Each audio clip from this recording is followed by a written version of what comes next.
¿Qué tal? ¿Cómo están? Buenas noches. Estamos en vivo y en directo por Unicanal. También estamos por el 1320 en punto. 24 grados la temperatura en Asunción. Gracias por acompañarnos en cada domingo. Vipo, ¿cómo estás? Buenas noches. Buenas noches, Jorge, a la audiencia. Y bueno, arrancamos el programa hoy con un ciclo ahí de candidatos. Vamos a ver. Vamos a ver quiénes vienen. ¿Quiénes vienen y quiénes no vienen? Y quiénes no vienen. Bueno. Arrancamos ya, porque tenemos agenda apretada. Arrancamos bien. Euclides Acevedo, candidato a la presidencia de la República. ¿Cómo le va? ¿Qué tal, Jorge? ¿Cómo estás? Inaugurando este nuevo ciclo. Sí, señor. ¿Qué tal, señor Dios? ¿Cómo le va, doctor? ¿Cómo está? Senador, buenas noches, bienvenido. Kencho Rodríguez, senador, ¿cómo le va? Muy buenas noches, señor Jorge. Muy buenas noches, señor Dios. Un gusto estar con ustedes. Estaba escuchando, Euclides, una parte, justo se compartía en redes sociales. ¿Tuviste en Lomapitá hoy? Si no estoy, o ayer. Anoche estuvimos en Lomapitá y la noche anterior en Mariano Roca Alonso. Dijiste, somos la mejor dupla porque ore Arandújar, ore Yuque, una cosa así. Dijiste, esa parte me parece que está medio forzado, ¿o no? ¿Está medio forzado?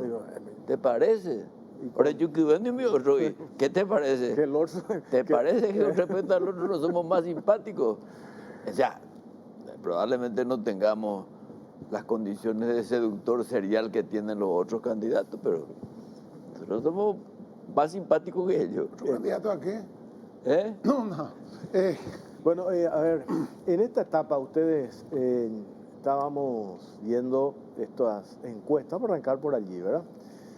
Yo no sé si desmeritar esa herramienta, que yo creo que es una herramienta válida, ¿verdad? Pero se usa nomás en los procesos electorales como una herramienta más bien de propaganda, antes que la de un diagnóstico real de lo que sucede.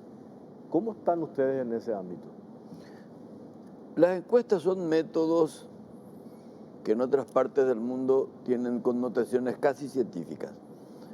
Aún así han pasado por etapas de desprestigio, o por lo menos de inexactitud. Pero tal cual señalaste, en nuestro país nadie cree en las encuestas.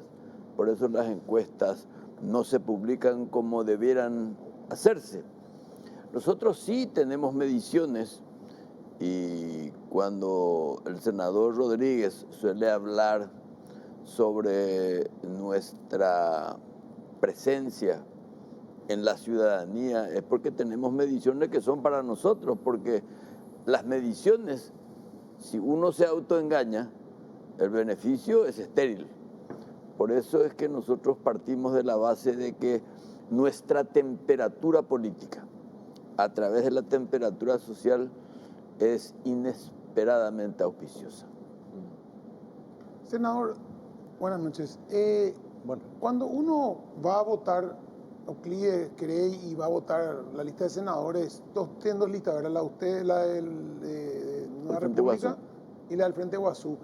Ideológicamente sabe dónde están posicionados, o sea, sabe cuál es la propuesta de ustedes, son esta. Eso es importante a la hora de que el electorado pueda definir, porque el electorado está acostumbrado acá a que le digan una cosa, se haga otra, le prometan que vamos a gobernar así, se gobierna otra. O sea, el que vote a la lista de ustedes puede tener la certeza de que ustedes van a cumplir con ese ideario, con ese plan de gobierno. Hemos demostrado conducta durante nuestro trabajo parlamentario.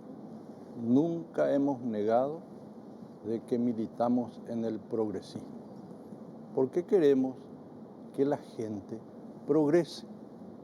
Nosotros queremos que el señor Jorge o el señor Pipo sean ricos para que haya una mejor redistribución de la riqueza.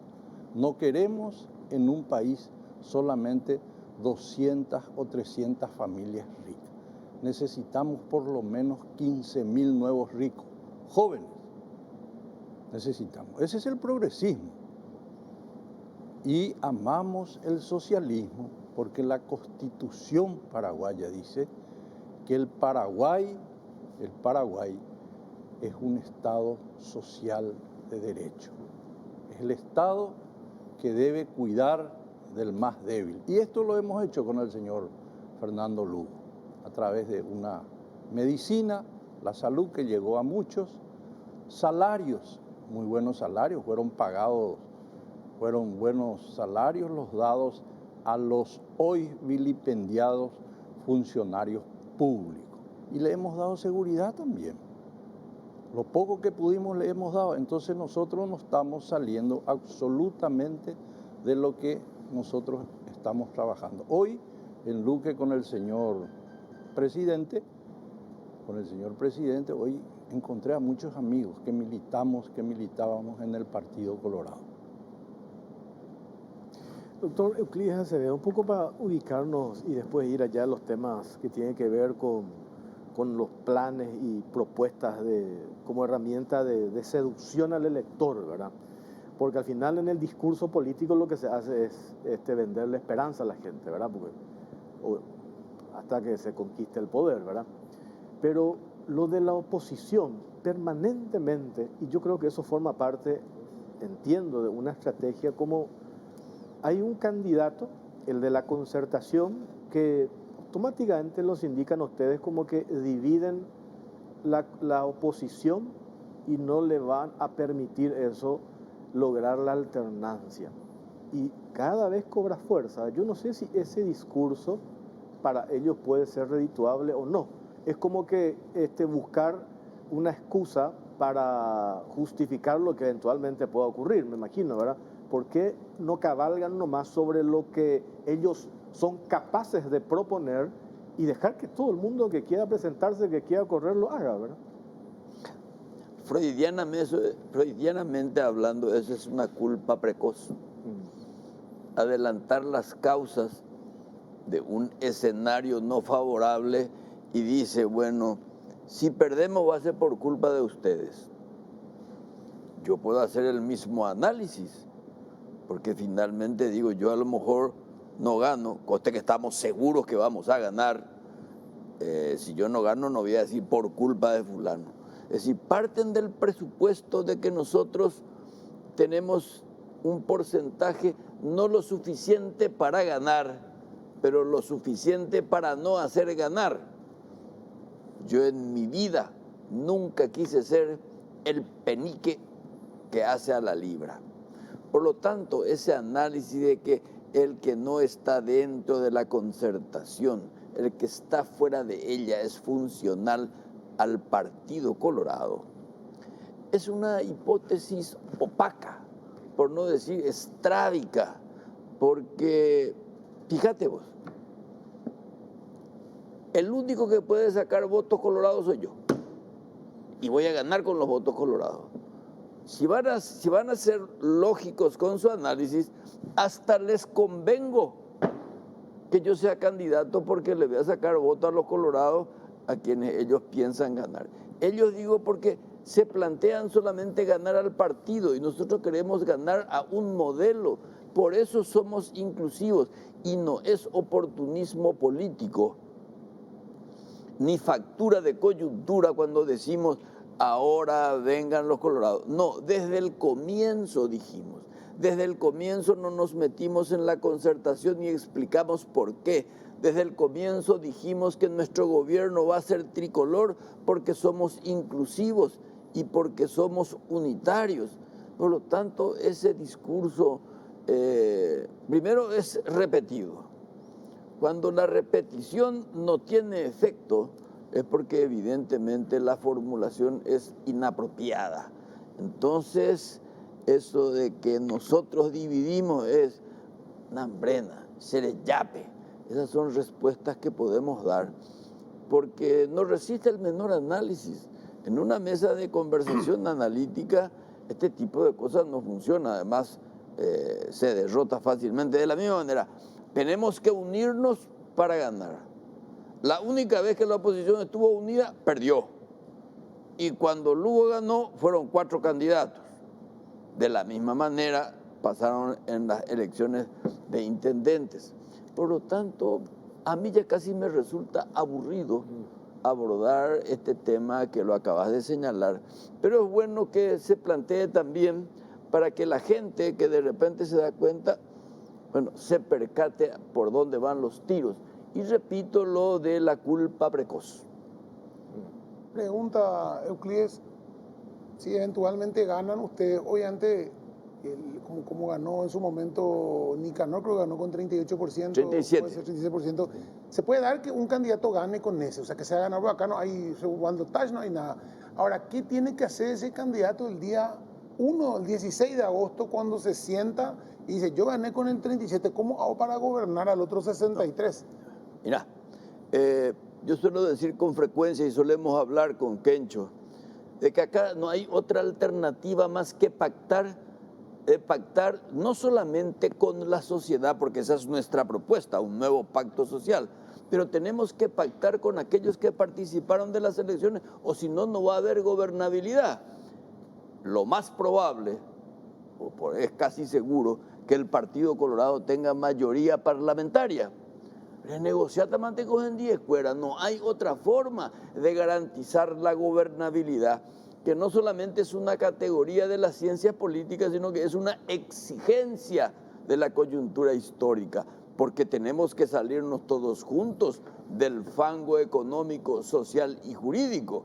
¿Cómo vamos a abordar la deuda de 16.000 millones de dólares si no nos ponemos de acuerdo, oficialistas como nosotros u opositores como el resto que hayan perdido las elecciones? Tenemos que pactar sí o sí.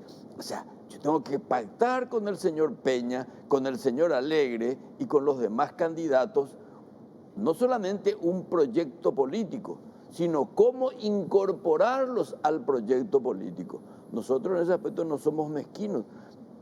Yo no sé si vamos a ganar con el 37, yo creo que vamos a rozar el 40, pero supongamos que así fuere, porque va a ser a 3 o 4 bandas. Esto no se va a polarizar, aunque eso sea el objetivo y la inquietud resplandeciente de algunos, y de algunos medios en particular que quieren polarizar. La realidad política va a ser otra, y los medios tecnológicos van a jugar un rol decisivo. Nosotros, nuestra temperatura social, por eso estamos en la calle todos los días. Por eso, mi querido Pipo, la gobernanza es fundamental para que efectivamente podamos tener una nueva república. Senador, ¿ese pacto político fue lo que le faltó a Fernando Lugo en su gobierno para que no lo saquen, para que no caiga a lo mejor esa capacidad de negociación política? No. Acá hay que ser claro. Acá todo el mundo habla de cambio. El candidato rojo, el candidato liberal, y el verdadero cambio lo hemos enarbolado nosotros. Aquí está el verdadero cambio. No se puede hablar del cambio porque es un continuismo de 70 años.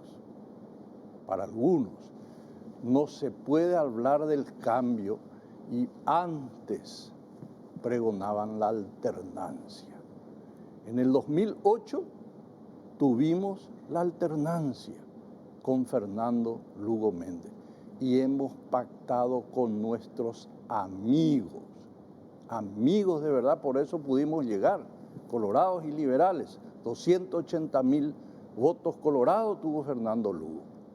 Y hemos pactado con nuestros amigos para la conquista del 20 de abril del 2008. Pero en mi cabeza resuena fuerte aún la palabra por la condena de nuestros amigos que hoy hablan de la alternancia. Tuvimos la alternancia y lo tiramos en un bote de basura.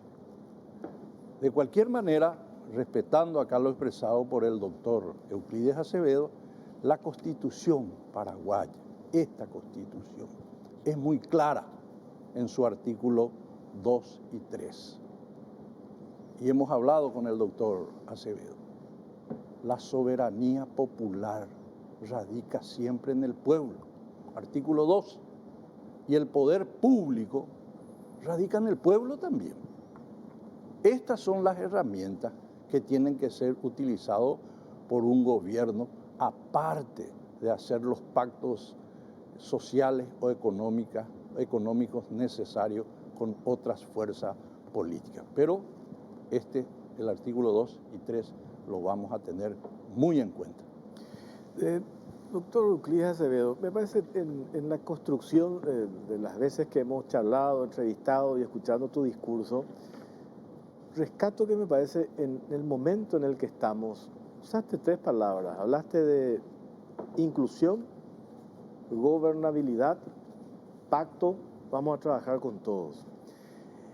Hoy ese discurso que inclusive escuchamos en la oposición, acá estamos los buenos y allá los malos, ese discurso que destila odio permanente, yo creo que ese discurso no funciona, porque se genera una división en la sociedad que no es para nada bueno, ¿verdad? Porque al final los problemas los vamos a solucionar entre todos. Creo que una vez ya lo dijimos. Por ejemplo, la corrupción no tiene color. La corrupción es transversal. Y quienes hoy se presentan como los buenos, no son precisamente los buenos. Y los que se presentan y a quienes señalan malos tendrán sus defectos, pero no son tampoco tan malos. O sea digo, es clave lograr esa inclusión o la gobernabilidad de la que decís. ¿Por qué? Porque ¿qué es lo que queremos nosotros? Hoy, ¿cuál es nuestra situación? Económica, ¿verdad? El bolsillo, generar oportunidades para la gente. No la pelea, la división de ir señalando los culpables, que deben haber, y los hay, por supuesto, culpables porque estamos en esta situación. Pero me parece que eso no es el camino. El maniqueísmo político es casi una constante en nuestra historia política y forma parte del pensamiento autoritario que aún retumba en el pensamiento y en la lengua de muchos exponentes de la política. ¿De dónde viene eso de los buenos paraguayos, los malos paraguayos? En un programa llamado de NAPRO, en la época de los colorados, entre guiones y democráticos, Volta Gaona decía: el que no está con nosotros está contra nosotros. Volta Gaona, líder de la propaganda fascista de la época. Después, durante el gobierno de Stroessner, en su programa oficial La Voz del Coloradismo, también decía: los buenos paraguayos, los malos paraguayos. Siempre hay esa dosis de odio y resentimiento que divide, y la división lo único que hace es el desembarco cómodo y confortable del coloniaje económico y cultural. Entonces, cuando hablamos de una nueva república, hablamos también de un nuevo pensamiento basado en la concordia, en la reconciliación inteligente del que hablaba el doctor Argaña. No, este no es el momento de andar acusando a nadie. Ya la justicia se va a encargar, la paraguaya, la nuestra, que la tenemos que reivindicar y recuperar. Nosotros no somos un protectorado, no somos un principado, no somos una colonia, somos un Estado soberano, como acaba de señalar el senador Rodríguez. Y a los culpables se los juzga con la justicia. Pero el Paraguay necesita reconciliarse alrededor de la lucha frontal contra la corrupción, el crimen organizado, el analfabetismo, la precaria salud. Eso no tiene afiliación, ni tiene fueros de sangre, nada. Por eso es peligroso el ataque, la descalificación al otro. Lula, que a quien la acusan de todo, dice: fulano de tal no es mi enemigo, es mi adversario. Después de discutir con él, yo como un churrasco y una cerveza. Mi enemigo es el crimen. Claro. Mi enemigo es la pobreza, la ignorancia. No es conveniente la lucha basada en el odio, basada en la persecución, basada en la marginación, porque no es de mi riñón. Eso hoy día no existe, si no, no vamos a salir de esta situación en la que estamos. Si finalmente, ¿qué es lo que la gente quiere? Plata en su bolsillo, el resto es cuento, seguridad y plata. Y ya tuvimos esa experiencia en el gobierno de Marito, cuando se gobierna con ese discurso o con el objetivo de la persecución nomás. En una entrevista, el ex senador Peta había confesado que Marito había reclutado a 5 exfiscales con un único objetivo. Entonces yo decía, ¿cómo están las instituciones que manejaron esos ex 5 fiscales? Contrabando, nunca hemos llegado a los niveles de contrabando, el tema inseguridad, el tema narcotráfico, el tema filtración de datos de CEPRELAT, temas sensibles. Entonces, mientras quien gobierna se concentra en el pase de factura a su adversario político, no más. ¿Cómo está la gente?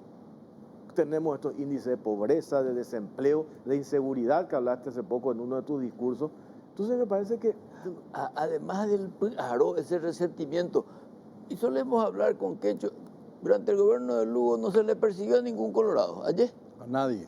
Entonces nosotros, ¿por qué vamos a perseguirla a nadie? Porque no coincidió conmigo. Muchos de los que hoy me descalifican, y yo los entiendo en su resentimiento o en su estrategia ñanandú de la propaganda, los voy a convocar para que trabajen conmigo. El presidente de la República es de todos, es un conciliador nato. Con el único que no podemos transar es con el crimen organizado. No podemos perseguirle a nadie. El Estado es para todos y la nación es de todos. Senador, tema Itaipú, vos manejas bien el tema energético, ¿cuál va a ser la postura? Bien, ahora, anexo C, ¿verdad? La renegociación 2023. 28. Ahora. 28 de febrero, la deuda de Itaipú es cero. ¿Cuál es la postura? Hemos trabajado, voy a hablar como del sector eléctrico, hemos trabajado para que la deuda sea cero en el 2023. ¿Para qué? Para que llegue la energía barata a los 1.500.000 usuarios que hoy tiene la ANDE. No queremos ser rentistas. Rentista significa recibir una plata por los kilovatios que nos corresponden. $1 es equivalente a 1 kilovatio hora. Si ese $1 usted lo mete en el banco, le va a rendir una tasa de 4 o 3% anual. Pero si usted usa la energía eléctrica, esa energía eléctrica le puede rendir 20, 30 dólares. Entonces, están los rentistas, lo que dicen que hay que mantener la tarifa de Itaipú y que sigamos teniendo fondos especiales para desparramarlo en las gobernaciones o en las municipalidades. La tarifa de la energía eléctrica tiene que ser barata, baja, porque así está la estructura para que se calcule. Ahora el gobierno, seguramente con su equipo económico, va a analizar el momento en donde se tiene que aplicar. Pero acá no se puede mantener una tarifa de 20 dólares el kilowatt mes, cuando hoy el Brasil creo que propuso 12, pero el precio hoy es 8. Entonces Paraguay tiene que usar toda su energía. Pero ahí también hay una fantasía de que no nos sobra y que nos va a sobrar eternamente. Creo que tiene un tiempo con el crecimiento que hay. Pero tenemos 10 años nomás. Sí, y ahí 10 años. Y después, chao. Sí, es que tenemos que invertir en nueva generación, solar, eólica, nuevas centrales hidroeléctricas, térmicas. Tenemos que invertir. Es mentira de que nos sobre energía. Es mentira que en un presupuesto de 14.000 millones de dólares pueda enriquecernos aún más 1.000 millones de dólares. No, tenemos que procurar que el Producto Interno Bruto sea no de 42.000 millones, tenemos que procurar que sea 100.000 millones de dólares. Y en este punto, los 300.000 funcionarios públicos son responsables en el servicio de una contribución en la generación de riqueza al Producto Interno Bruto. Tenemos que cuidar todas esas cosas. La energía tiene que ser barata y accesible. Los 200 dólares que eventualmente podamos recaudar tienen que ir a su bolsillo. Y no funcionar un aire acondicionado 4 horas y después prender el ventilador porque la cuenta sube por el cielo. Que use 10 el obrero, 10 horas, que se despierte descansado. Eso es lo que hay que hacer. Y que esa energía produzca, porque se llama regalar nomás porque que me subvencionen a mí no es lo mismo que le subvencionen a un obrero que... Obvio, dele una energía barata ahí en Capiatá donde hacen palo de escoba para poder mover su tornito y generar riqueza. Eso es generar riqueza. Euclides, doctor, a ver, yo sé que tenés vos en particular, y el otro día hablaba con el doctor Querey y me decía, yo el caso Lugo no quiero contaminar con el tema político. Es mi amigo, soy su médico. Y por una cuestión de prudencia y hasta de humanidad no quiero usar el caso Lugo hasta que él esté plenamente recuperado para una cuestión política, a diferencia de otros, ¿verdad? ¿Cuál es la situación hoy de Lugo? El abogado Fariña nos decía el otro día que él a lo mejor, si Dios quiere, se repone ya para fines de febrero, ¿verdad? Ahora, fines de febrero. Pero políticamente, él, ¿dónde está? ¿Está con ustedes? ¿Está con la Concertación? Porque estamos hablando de un actor determinante en la política, eso es innegable, como es la figura de Fernando Lugo. Por eso entiendo yo que te insistamos con este tema, ¿verdad? El señor Marcos Fariña es un profesional exitoso, extremadamente astuto, pero creo que es un mal diagnosticador de enfermedades o de salud pública. Solamente los médicos pueden decirnos cuándo el presidente Lugo va a venir y si conviene que venga y si viniere, cuál es el soporte logístico sanitario que hay que darle. Nosotros tenemos el compromiso ya hecho entre nosotros de no especular políticamente con la salud del presidente Lugo. El presidente Lugo, si vamos a estudiar sus antecedentes, y Kencho les puede explicar cuál era la postura, él le conoce mejor a Lugo políticamente. Yo con Lugo hablaba del evangelio, de la escatología, y hablaba de la jesucristología, que ha sido su tesis en Roma. O sea, con ellos tenía discusiones intelectuales, no políticas. Ellos sí, ellos son socios, a veces hasta cómplices, pero no políticamente hablando. Por eso decimos nosotros que no le tenemos que usar a Lugo para cuestiones políticas hasta tanto no se restablezca el 100%. Pero si vos me preguntás con quién estaría, y por sus frutos lo conoceréis, o en este caso por sus antecedentes. El presidente Lugo ha dicho en más de una ocasión que yo era su candidato, que le creó no menos problemas. Tapanda Upeiza y mi querido ingeniero Upeiza y nosotros estamos con usted porque habíamos hablado con el presidente Lugo que la figura del doctor Euclides Acevedo y un liberal era una fórmula imbatible. Eso es lo que hemos hablado con el presidente Lugo en su momento, pocos días antes de que le ocurra lo que le tenía que ocurrir. Nosotros sabemos exactamente, y estamos 4 senadores con el doctor, y nosotros hemos sido partícipes de la concertación, pero hemos sido partícipes de la concertación, lo firmó Lugo, pero el candidato a vicepresidente tenía que ser una del Frente Guasú. Cuando se presenta otro candidato, nosotros nos retiramos, como corresponde.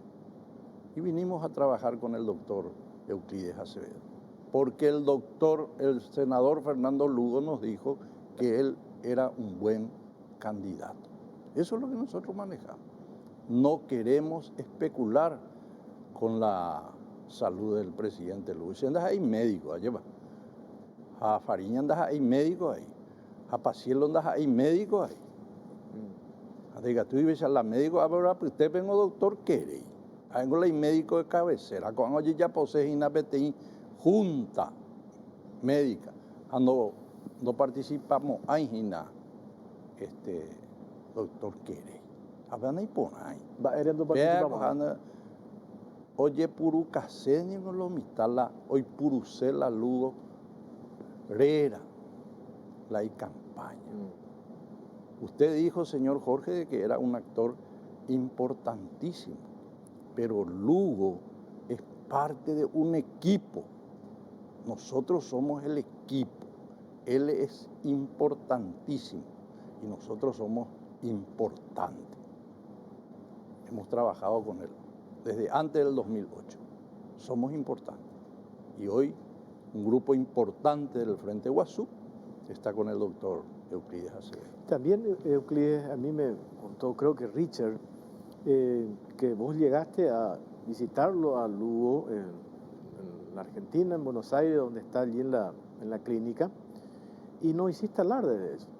O sea, volviste y, o sea, no hiciste. Sin embargo, digo nomás, ¿hasta dónde puede llegar la ambición o la pretensión o política, verdad? Otros que fueron y por todos lados, la foto de Lugo contigo, compañero, estamos, y él todavía estaba en una etapa de, como decía Richard, convaleciente, ¿verdad? Rescato nomás eso, ¿verdad? Y le dije a Querey, por una cuestión de humanidad, me dice, pues nuestro candidato también estuvo, Euclides estuvo, pero no salió, no usó sus redes sociales para alardear de esa visita, no buscaba la foto con él, que bien lo pudo haber hecho, pero no buscaba la foto con él. Entonces, eso también un poco dice y habla de la forma de hacer política, ¿verdad? Que marca un poco la diferencia también por parte de ustedes, ¿verdad? A criterio de mucha gente yo soy un desbocado, porque a veces no tengo filtro, y en realidad más que yo no tengo filtro en el sentido de que digo lo que pienso. Sin embargo, yo tengo algunos pudores que me dan la ética. Y en eso está justamente lo que hemos hablado con Lugo. Y cuando la gente me pregunta, ¿usted le visitó a Lugo? Es porque alguien fue indiscreto. Porque yo le visité a Lugo de manera absolutamente personal, para solidarizarme con él. Y yo no suelo hacer alarde de las visitas, porque más de uno dijo, va, Dios venda, pues visita. Lo que hace tu mano derecha no tiene que saber tu mano izquierda. Por lo tanto, la publicidad de los gestos de solidaridad y amistad es en detrimento de las mismas. Por eso es que nosotros vemos a veces con cierta perplejidad ese manejo obsceno de la figura política de Lugo, que en este momento lo que nos importa es su recuperación, para que efectivamente siga siendo lo que fue y lo que es una figura de conciliación, de coagulación de fuerzas democráticas. Nunca la Lugo lleva a pillar allá. Nunca, Entonces, ¿por qué lo que tenemos que sustentar la fortaleza de nuestra propuesta en la descalificación del otro? Y es todo lo contrario.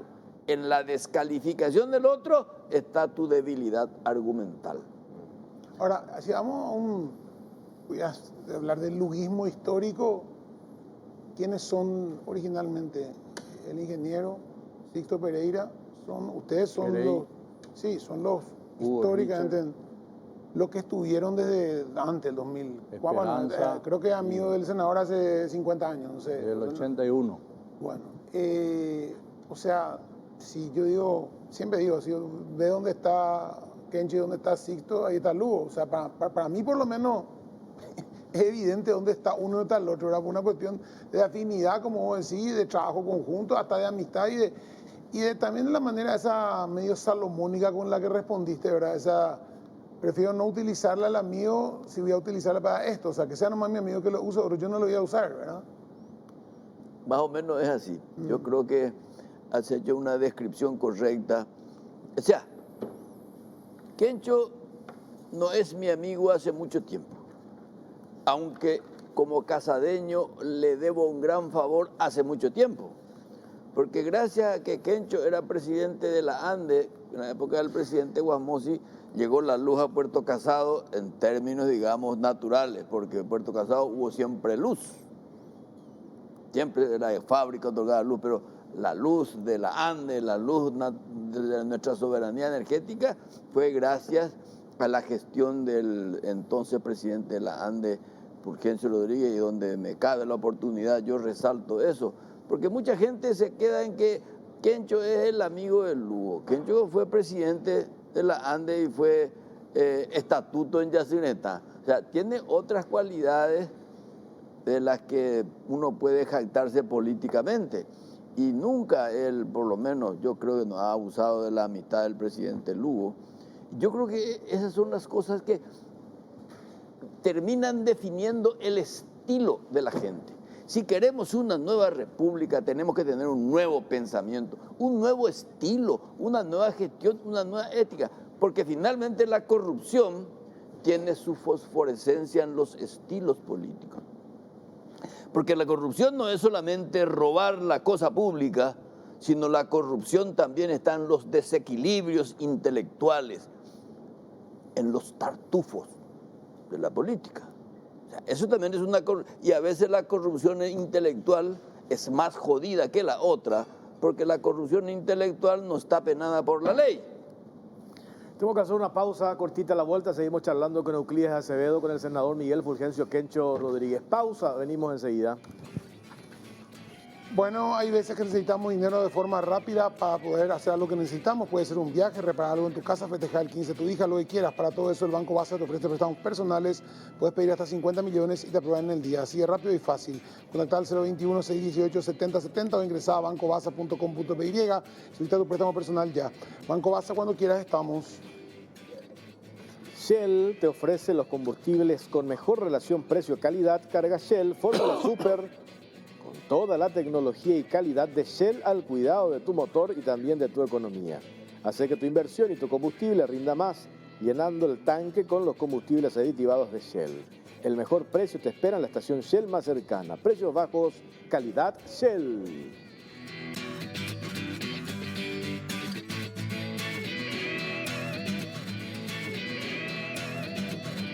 20:39, 24 grados, estamos en vivo y en directo por Unicanal, también estamos por el 13. Euclides Acevedo, ¿cuál es la seducción que utilizan para conquistar al electorado?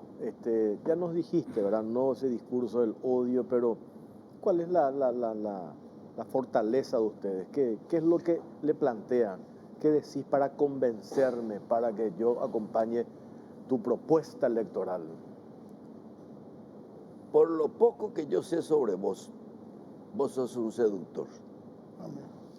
Y vos seducís a una mujer, Jorge, cuando sabes sus debilidades y sus urgencias, sean estas hormonales o económicas.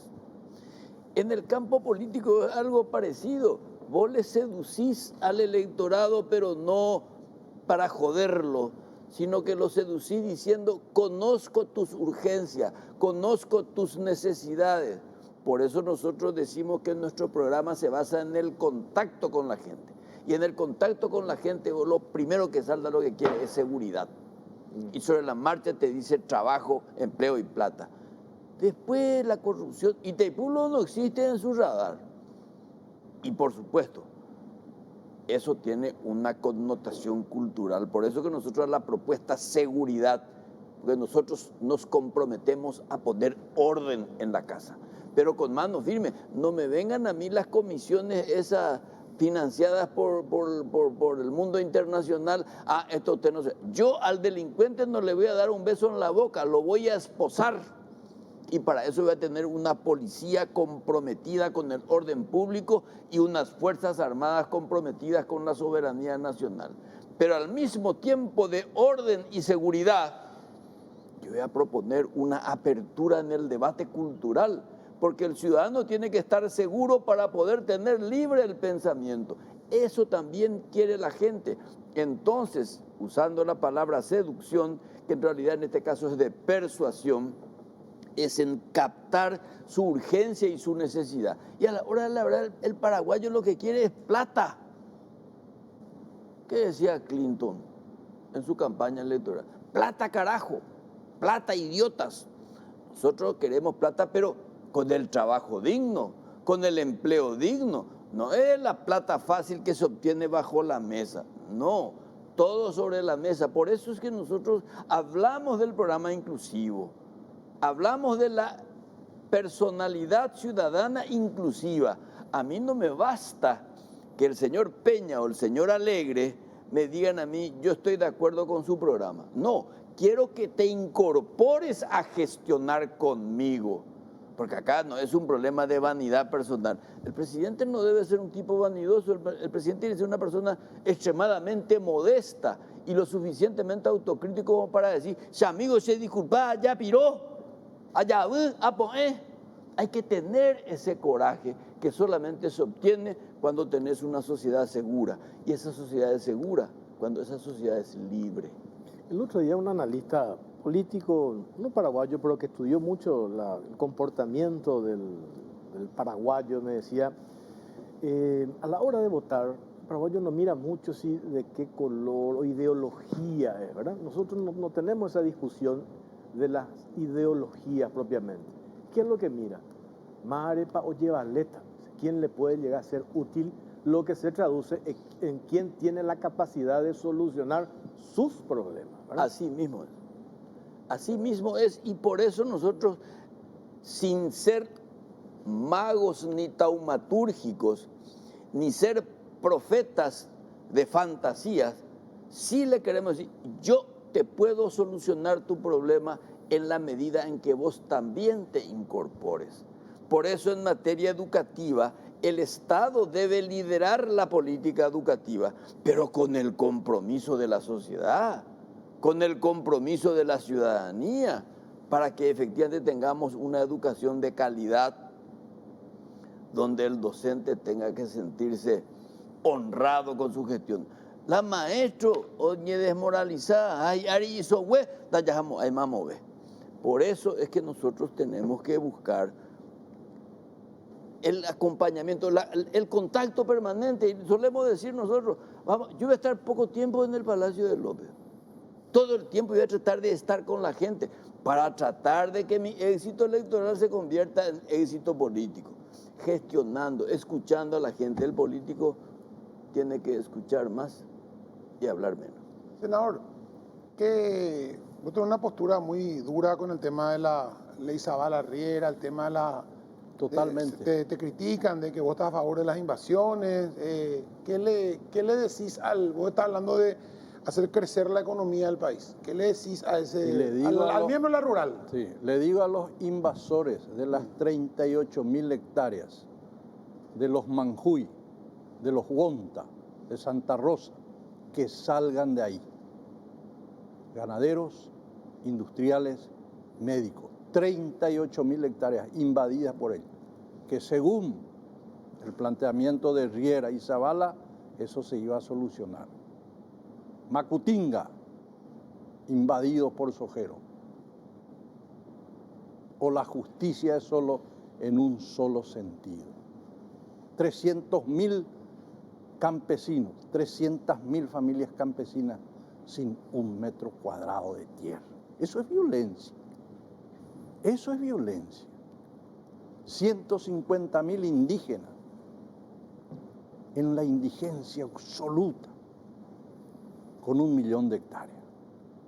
Solo pedimos 2 millones de hectáreas. Toda la gran riqueza del Paraguay Itaipú binacional, edificada en 165.000 hectáreas de tierra de los Abá guaraníes. ¿Cuánto reciben ellos?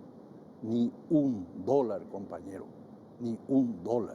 Aumiango la inequidad, Umiango Ibai. 1.000 asentamientos aquí en el departamento central. 1.000. Un promedio de 60 familias, 60.000 familias. En villas de hule.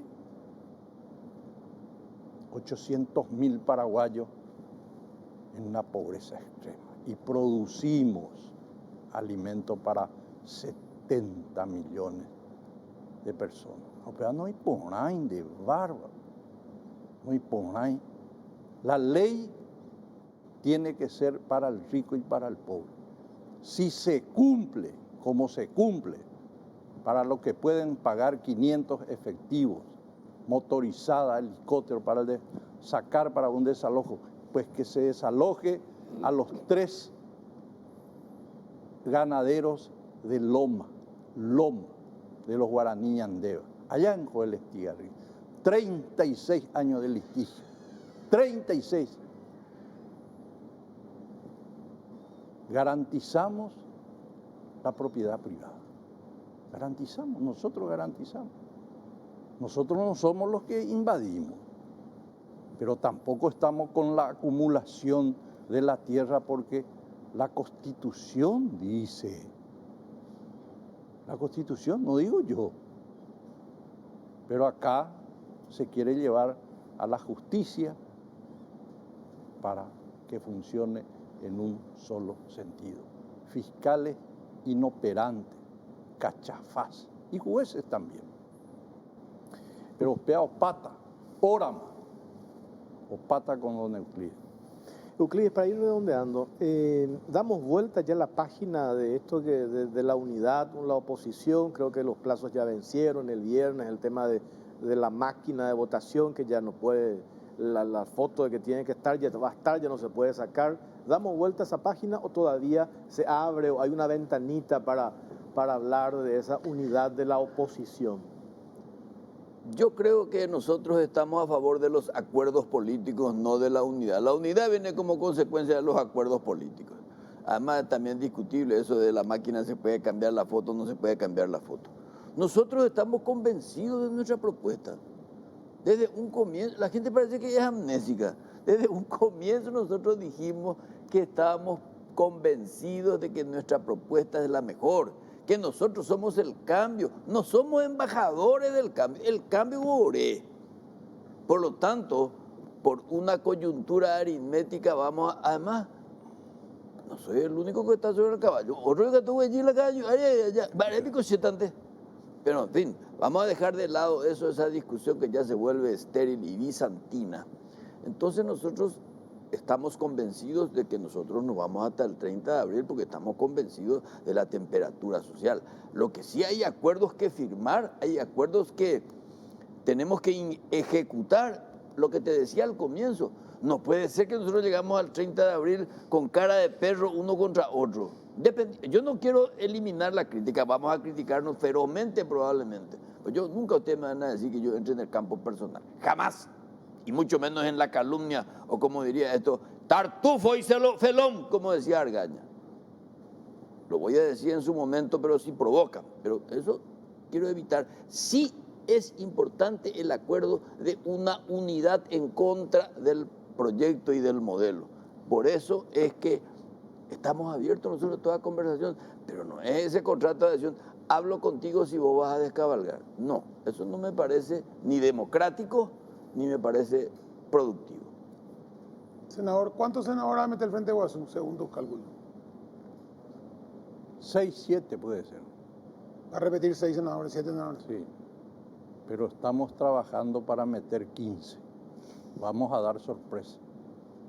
Lugo va a tener 700.000 votos. Estamos trabajando. ¿Tuvo 700 y algo de mil? ¿Cuánto Claro. tuvo? 700. Y vamos a meter 14 entonces. Está bien, hay que ser ambicioso. Lo último, cortito para cerrar, mencionaste hace rato, Euclides, dijiste, vamos a solucionar acá nuestros problemas, los corruptos, con nuestra justicia. Y veo nomás que hay cierta complacencia cuando hay intervenciones de afuera, porque hoy le toca a nuestro enemigo político. Sin embargo, el precedente que se deja es nefasto, porque le puede pasar a cualquiera. Y ahí vamos a pegar el grito al cielo. Pero como hoy le toca a un enemigo político nuestro, nosotros como que miramos para otro lado o incluso directamente aplaudimos, ¿verdad?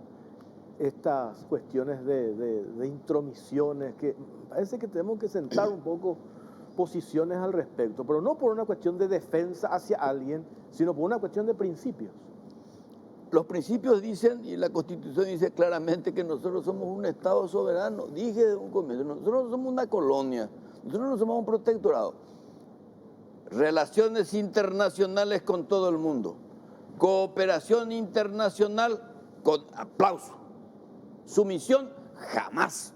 Y nosotros creemos que nuestras autoridades jurídicas y políticas tienen que recuperar su fortaleza institucional. Y suceden estas cosas porque tenemos un poder judicial infectado, intoxicado por el prevaricato y por sobre todas las cosas por la corrupción. La misma cosa con el Ministerio Público. Ahora hay un viento mentolado con Emiliano Rolón, en el sentido de que podemos decir que se va a purificar el Ministerio Público. Pero yo creo que los paraguayos, ya lo dije desde el principio, los paraguayos sabemos quiénes son inocentes, quiénes son culpables, quiénes son corruptos y quiénes no. Y somos los paraguayos, a través de nuestras instituciones republicanas, que tenemos que juzgar a quien tengamos que juzgar. Ahora, con esa Constitución, ¿se puede solucionar el problema de la justicia? Con esta Constitución. ¿Se puede solucionar el problema de la justicia? Hay que cambiar la Constitución. Pero claro que sí. Claro que se puede. Y solamente para corregir el boliche usemos el artículo 2 y 3.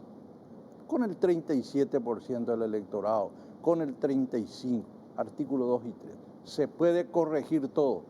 Aquí no se necesita ni un juicio político para echar a un fiscal corrupto, a un juez corrupto. No se necesita.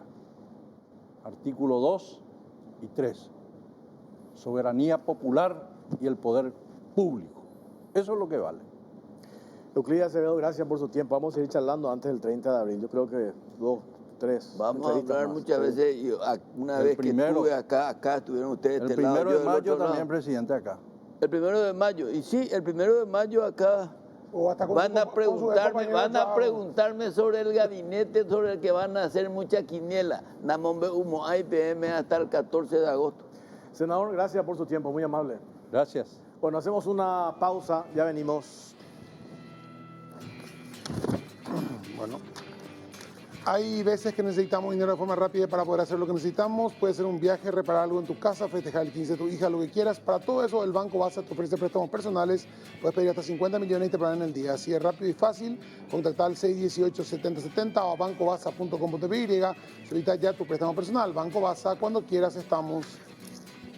Shell te ofrece los combustibles con mejor relación precio-calidad. Carga Shell Fórmula Super con toda la tecnología y calidad de Shell al cuidado de tu motor y también de tu economía. Hace que tu inversión y tu combustible rinda más llenando el tanque con los combustibles aditivados de Shell. El mejor precio te espera en la estación Shell más cercana. Precios bajos, calidad Shell. Vení a Bristol y prepárate para la vuelta a clases. Te esperamos con la mejor tecnología, sin entrega inicial y con los mejores precios del país. Además, con tu compra te llevas de regalo un kit escolar hasta agotar stock.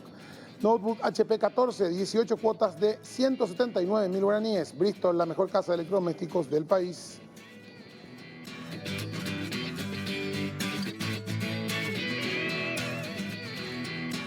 Seguimos en Caro Cruz, 2057, 23 grados, la temperatura en Asunción, estamos por Unicanal, también estamos por el 13, dos invitados de lujo tenemos, señores en Derecho.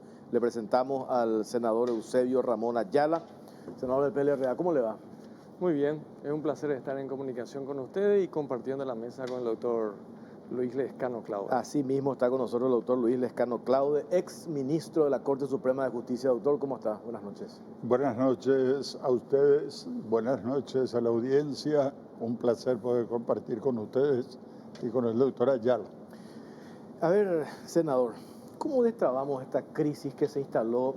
Yo no recuerdo, por lo menos, no sé, de esta naturaleza, de esta índole en la Corte Suprema de Justicia, cuando el voto es secreto, se designa, eso va rotando permanentemente. Acá el doctor Lescano Claude sabe cuál es la metodología, pero que uno de los electos diga, no, yo no acepto.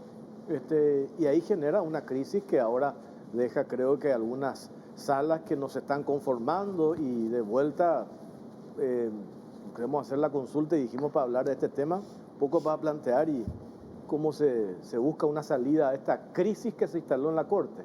Bueno, vamos a empezar por la consecuencia, ¿verdad? ¿Cómo se podría solucionar?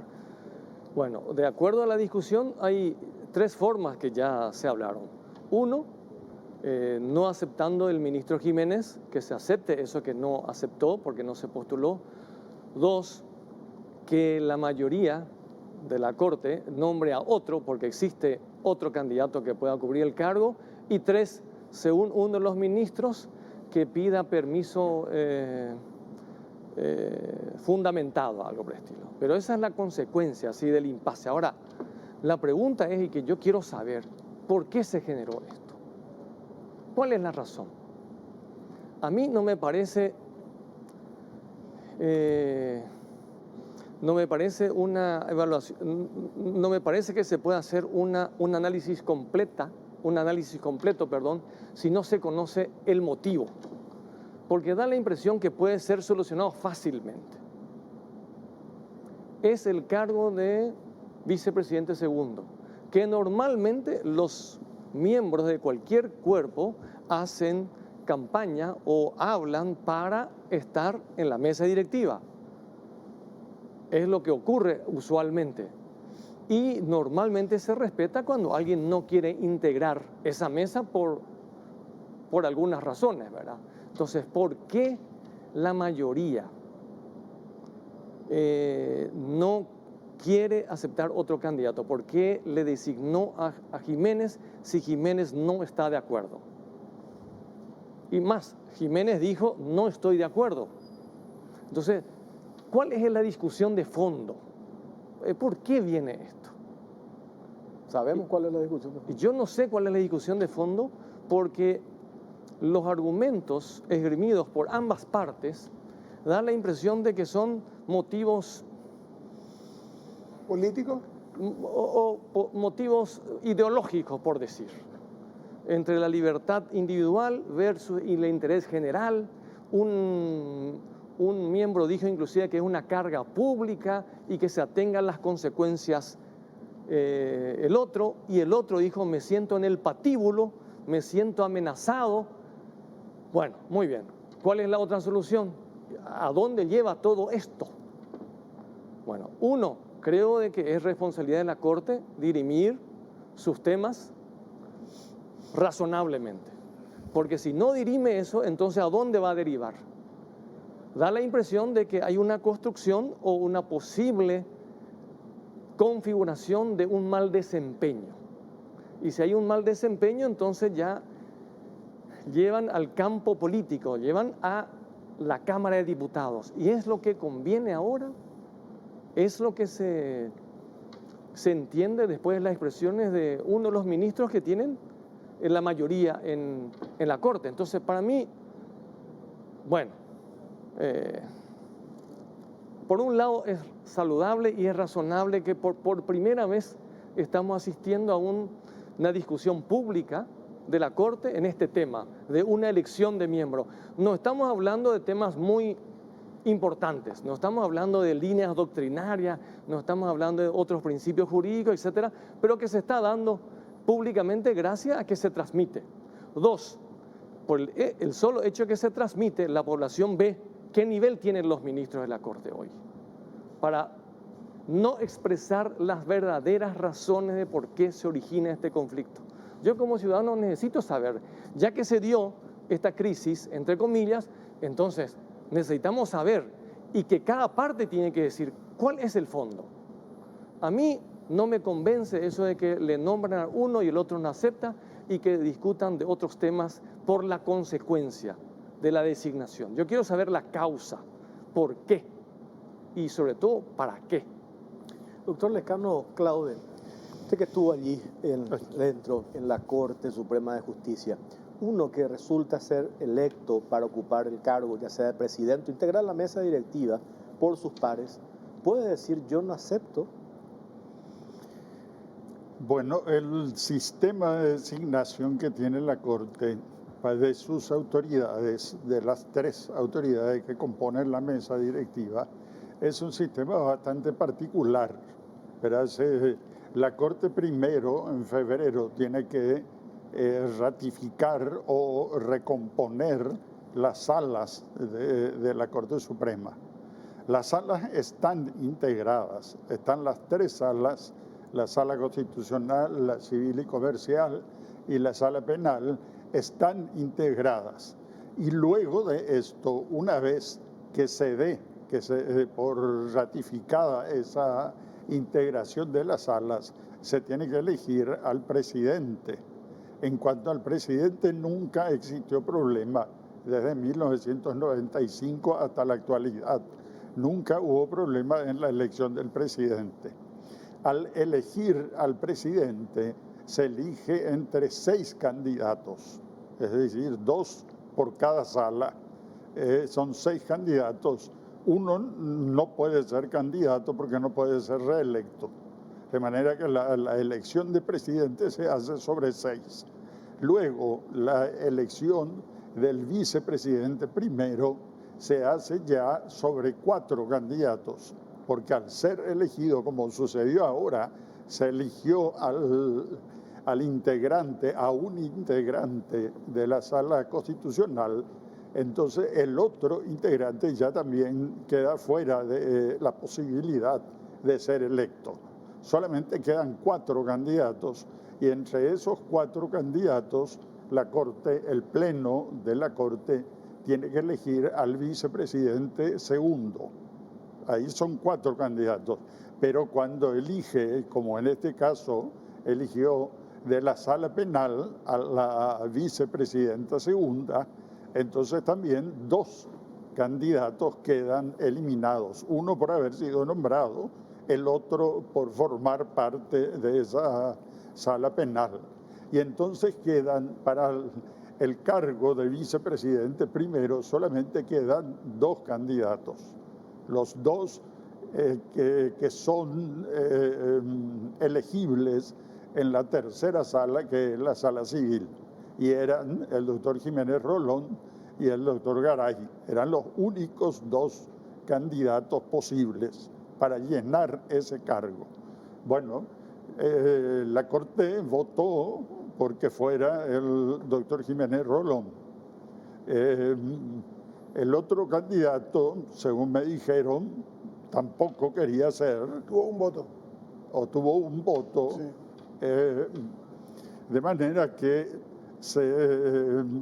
digamos, no manifestó tampoco, podría ser, digamos, para llegar a una solución. Si, por ejemplo, el doctor Garay manifestara su interés en ser vicepresidente segundo, yo creo que esa sería una solución fácil, ¿verdad? Una solución de consenso que asumiera él la vicepresidencia segunda. Pero además de haber obtenido un solo voto, tampoco quiere ser vicepresidente segundo. Entonces se está en esta situación en que la Corte tiene que decidir y la decisión se hace por votación.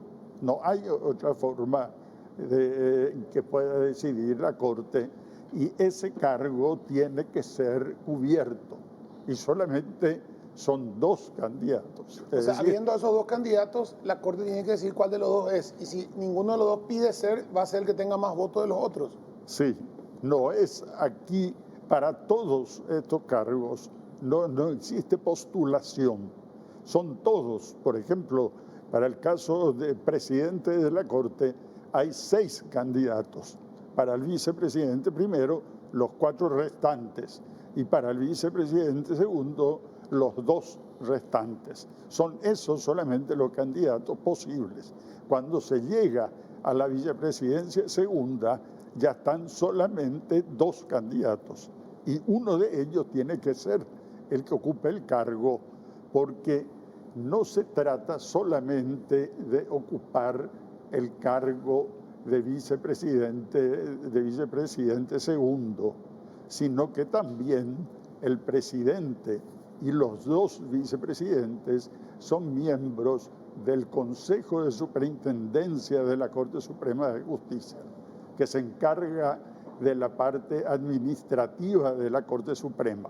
Es decir, algo que es necesario que se realice, la parte administrativa que está a cargo del Consejo de Superintendencia de la Corte Suprema, que yo diría incluso, a mí me viene a la mente que se la puede considerar una 4ª sala de la Corte Suprema, ese Consejo de Superintendencia que se encarga de todas las cuestiones administrativas. No tiene función jurisdiccional, pero todas las cuestiones de renuncia de funcionarios, de tener que decidir someter a un funcionario a un sumario administrativo o después el resultado del sumario administrativo, resolver, por ejemplo, si se lo destituyó o no, todo eso está a cargo del Consejo de Superintendencia. La vinculación con los magistrados, con las distintas circunscripciones que existen en el país, toda esa parte administrativa corresponde al Consejo de Superintendencia, de manera que no es solo asumir el cargo de vicepresidente segundo y ser también presidente de su sala, en este caso la sala civil, sino también ser miembro del Consejo de Superintendencia, es decir, ocuparse de las cuestiones administrativas de la Corte Suprema. O sea, una obligación de uno de los dos tiene que tomar como sea el cargo. Yo creo que es una obligación al integrar la Corte Suprema de Justicia, el ministro que ingresa a la Corte Suprema de Justicia está obligado a ejercer funciones jurisdiccionales en una de las salas, ¿verdad? En la sala constitucional, civil y comercial o penal, y también eventualmente ejercer funciones de carácter administrativo en el Consejo de Superintendencia. También esa es una posibilidad, ¿verdad? Solamente 3 integran el Consejo, Claro. El presidente y los 2 vices. A ver, senador, uno, o sea, después de escucharlo también al doctor y haciendo una, ¿cómo es que se dice? Una cuestión de razonamiento lógico, ¿verdad? Yo no soy abogado, pero es como que puedo yo rechazar no trabajar, porque uno no se postula, creo, para decir, entre los 9 miembros de la Corte Suprema, yo me postulo para vicesegundo. Esa es una cuestión que está nomás luego dentro de la posibilidad de que tus pares te elijan, por una cuestión de rotación o por una cuestión de que se pongan de acuerdo, pero yo no sé si está en tu atribución decir que yo rechazo esto porque no quiero el cargo. Si es un deber que tenés. ¿Me explico? Sí, no, entiendo. Por eso yo decía, ¿cuál es la causa? Porque muy bien pueden zanjar la situación. Como dice el doctor Lescano, lo que dificulta la elección o más opciones es que precede primero la elección de las salas, la composición de las salas, que eventualmente también se puede cambiar. Pero por la forma de la ley, por la composición, se van eliminando candidatos. Pero el doctor Garay no manifestó que no desea. Él participó inclusive. Entonces, ¿cuál es la cuestión de fondo, lo que yo digo? Y bueno, y supongamos de que el bloque mayoritario quiera decir, no, nosotros le hemos designado al doctor Jiménez Rolón y ya está. Es la mayoría que tiene. Y el doctor Rolón no lo hace, manifestó que no lo hace por diversas razones. ¿Cuál sería la fórmula para que esa mayoría le pueda imponer al doctor Rolón para que ejerza el cargo? No existe. Ese es el punto, no hay. No hay manera de que le pueda compeler. Y además la Corte no puede sancionar a ninguno de sus miembros entre ellos. Son todos pares, por más de que ocupen la mesa directiva. Luego, entonces, por esta cuestión, lo que eventualmente la Corte está llevando con este impasse es que se discuta en la Cámara de Senadores a través de un juicio político para uno, para dos o para todos. Y ahí estamos de acuerdo, no es el momento. Imagínate a qué nos lleva esta cuestión, ¿verdad? Y no es. Y la forma de la discusión de esa sesión, que yo he visto parcialmente entre los dos sectores, es una discusión que yo estimo que va mucho más allá que lo expresado allí. Porque normalmente para estos cargos lo que se hace es, se ponen de acuerdo y se postula, aunque no públicamente, pero se hace una postulación privada, se forma una mayoría y se lleva a la sala plenaria para hacer las elecciones. A mí me dicen que, por el hecho objetivo, digo, que en realidad Jiménez Rolón quería ser presidente de la Corte Suprema de Justicia. Y hubo un acuerdo previo de que aparentemente tenían los números o los votos para él ser designado presidente de la Corte, y al final, en el momento de la votación, eso no se dio. Entonces, como una manera, no sé si de enojo, no sé si vale el término, pichadura, no. Yo no quiero aceptar. Y aparte de eso, eso es así, doctor Lescano Claudio, si uno integra hoy, en este periodo, la mesa directiva, ya no puede ser presidente en el 2024, le inhabilita por lo menos ese periodo. Bueno, yo creo que por ahí está la explicación política, ¿verdad? Lo que dije antes es una cuestión meramente y estrictamente jurídica. Sí. la parte política creo que va por ese lado.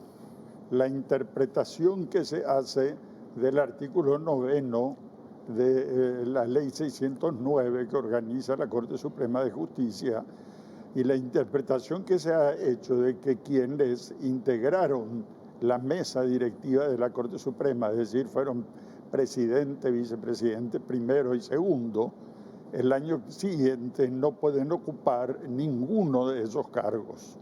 Es decir, yo creo que en el fondo está el hecho de que si el doctor Jiménez Rolón ocupara la vicepresidencia segunda, el año que viene, el 2024, no podría postularse para presidente de la Corte.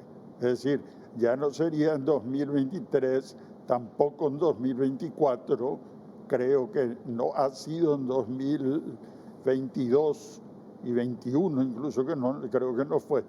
Entonces pasaría bastante tiempo para que pudiera ser otra vez presidente de la Corte. Creo que está allí en eso, en la interpretación que la Corte ha hecho hasta ahora del artículo 9. Se hizo una interpretación en virtud de la cual no puede haber reelección para quienes ocuparon alguno de los cargos, presidente, vicepresidente, primero o segundo, ¿verdad? La interpretación fue esa hasta hoy y no hubo problemas desde 1995 hasta unos pocos años atrás. Ya se presentó este problema antes, pero hace 2 años creo que se presentó ya el problema por una interpretación del artículo 9 de la ley 609 que organiza la Corte Suprema de Justicia.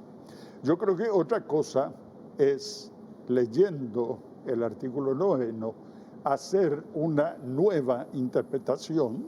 Yo nunca había prestado mucha atención al artículo 9, a la interpretación del artículo 9, porque no había habido problemas, ¿verdad? Nunca hubo problemas.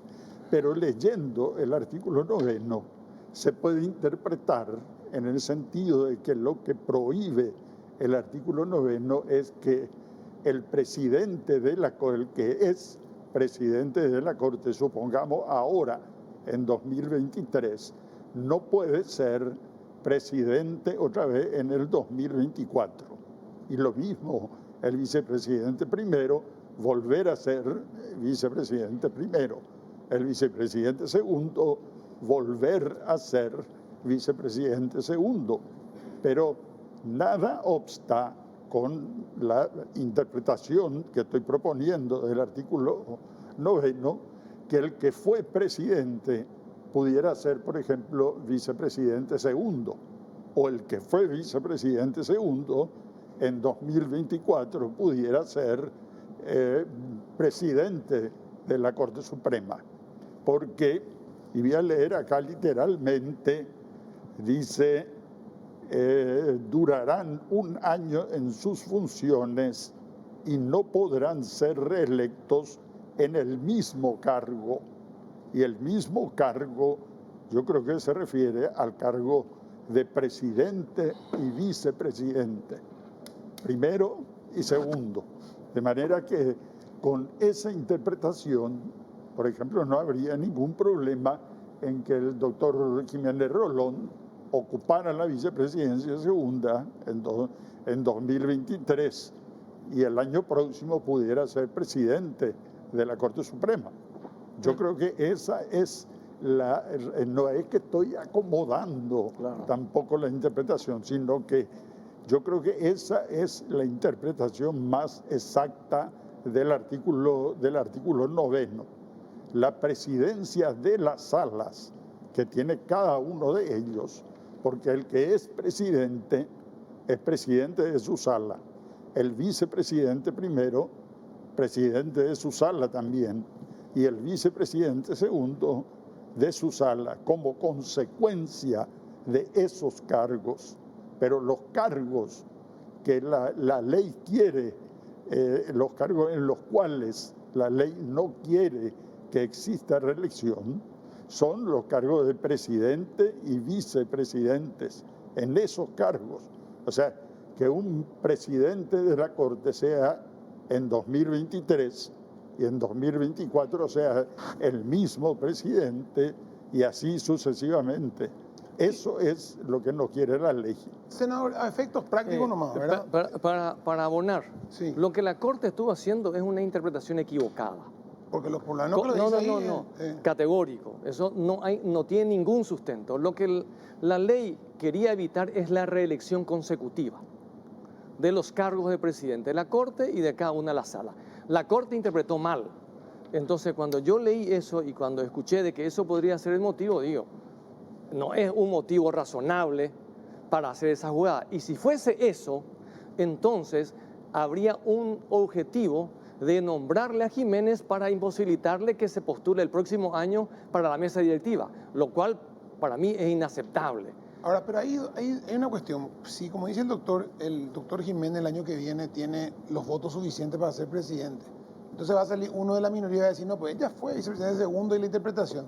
¿Quién tiene que hacer un nuevo dictamen? La misma Corte, y tienen que volver a votar y aceptar el nuevo dictamen, la misma Corte donde tiene mayoría Eugenio Jiménez y puede ser ministro o presidente, porque van a aceptar ese dictamen. Ahí entramos en el tema de la interpretación divergente, que puede haber desacuerdos, pero finalmente para ese tipo de cosas prima el criterio de la minoría, perdón, de la mayoría. Claro. Pero lo que ocurre es que esa mayoría tiene que ser razonable, tiene que estar fundada en la ley, tiene que estar fundada en la Constitución.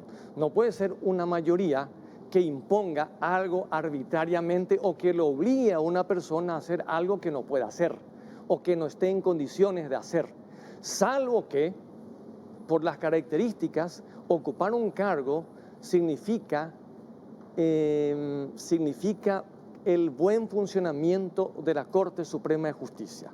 Ese sería un tema y yo no veo ninguno de los motivos para esta posición antagónica.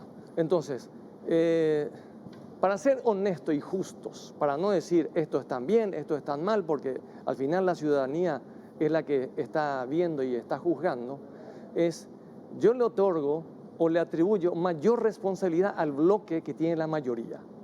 Porque el bloque que tiene la mayoría tiene el control de la situación, es el que puede solucionar el problema.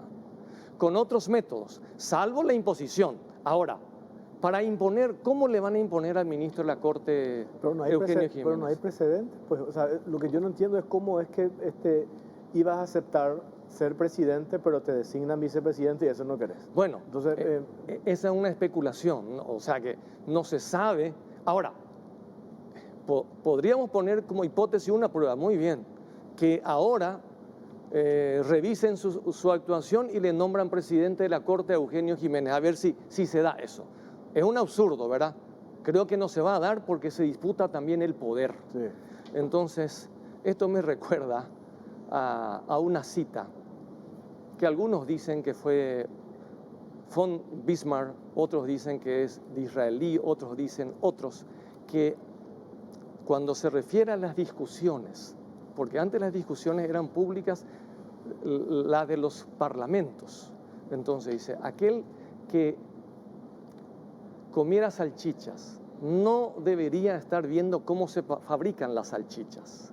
Así también aquel que va a ser usuario de una ley, decían, no debería ver cómo es el sistema de acuerdos y desacuerdos para discutir una ley. En este caso, la Corte Suprema de Justicia está en la vidriera y tiene una responsabilidad de resolver. De una cuestión como la del nombramiento de vicepresidente segundo, no puede agrandar la crisis.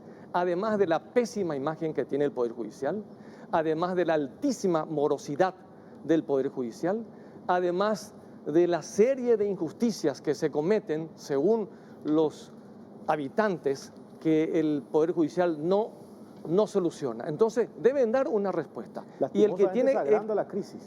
Y el que tiene la posibilidad de resolver la crisis rápidamente es el que tiene el control de la mayoría. Pero no hay un control porque no tienen quórum para sesionar. Claro, pero aparte de eso es... ¿Por qué no tienen quórum? Porque no asistieron 2 ministros, porque el ministro Fretes sigue siendo ministro y seguirá siendo... Pero está con permiso. No, de la Corte Suprema de Justicia nomás, no del cargo de ministro de la Corte. Y entonces con eso completaría 9 miembros. Entonces hay una cuestión de quórum. La ciudadanía tiene que entender, la Corte Suprema de Justicia se compone de 9 miembros. Pero hay una cuestión Y la interna mitad que no más le- hay uno... una cuestión interna que no le deja No, hoy la por mitad más situación a frente uno, formar parte. espera, la mitad más uno deberían ser 6 para tener quórum, y de ese quórum deben tener la mayoría. Entonces, si asisten 7 y son 3 por un lado y el otro lado, entonces no logran hacer la mayoría. Eso reglamentaron por un reglamento interno de la Corte Suprema de Justicia. Lo que finalmente digo, ¿cuál es la verdadera causa? Como ciudadanos, todos nosotros tenemos el derecho de saber cuál es la verdadera causa. Y también el ministro Jiménez tiene que decir, no acepto, ¿por qué no acepto? Ya que se está discutiendo públicamente. Porque lo contrario da el espectáculo de que es una discusión entre 2 grupos por una cuestión de la mesa directiva. Y eso no hace bien a la credibilidad de la justicia. No hace bien, y aparte nos vamos ya, como dijiste, senador, a la instancia de la especulación en el Parlamento. Se habla, perdón que lo diga de esta manera, siguen jodiendo allí, bueno, hacemos juicio político. Y sí, ¿a quiénes? o sea, ¿A quiénes? ¿A quiénes? yo A lo creo mejor a que 1, eso- a 2, 3 o 4. Me parece que eso del juicio político es una exageración enorme. Sí. Las cámaras ya han hecho grandes barbaridades con el juicio político y no creo que esto sea el momento de que hagan otra barbaridad para solucionar este problema, que es un problema pequeño. Yo creo que ni se puede hablar de juicio político por una cuestión como esta. Aquí hay 2 candidatos. Si los 2 candidatos dicen que no quieren ocupar el cargo, pues la Corte tiene que decidir entre los 2 y uno de ellos tiene necesariamente que ocupar. Y eso no se puede considerar que sea una imposición. Pero ya se decidió. Es algo que corresponde al cargo. Uno, cuando entra en la Corte, entra para integrar una sala y ejercer funciones jurisdiccionales y eventualmente formar parte del Consejo de Superintendencia y atender cuestiones de carácter administrativo. O sea, es parte del Pero cargo. ahí dice el doctor, vos ya entraste al cargo, a la Corte, sabiendo que te va a pasar eso. Por eso yo digo, doctor, ¿cómo vas a decir, no sabes que yo no quiero? Yo digo que hay formas de solucionar. Cuando Pero eso es ceder al capricho de uno que quería ser presidente, entonces los otros se tienen que acomodar al capricho de uno. Esas son las especulaciones. También yo puedo decir que hay una especulación política, que hay un sector del Partido Colorado que tiene el control y que está provocando la crisis. Pero yo no puedo colocar eso si es que los ministros de la Corte no lo dicen. ¿Cuál es el motivo?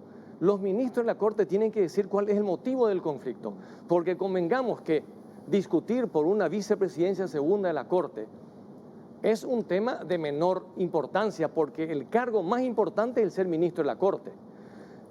Ahora, hay que atender también a las cuestiones personales de cada ministro. Hay algunos que están en condiciones de ejercer la presidencia, otros que no están en condiciones de ejercer la presidencia, la vicepresidencia o ejercer la superintendencia por cuestiones varias, por salud, o por exceso de trabajo, por morosidad o por una decisión.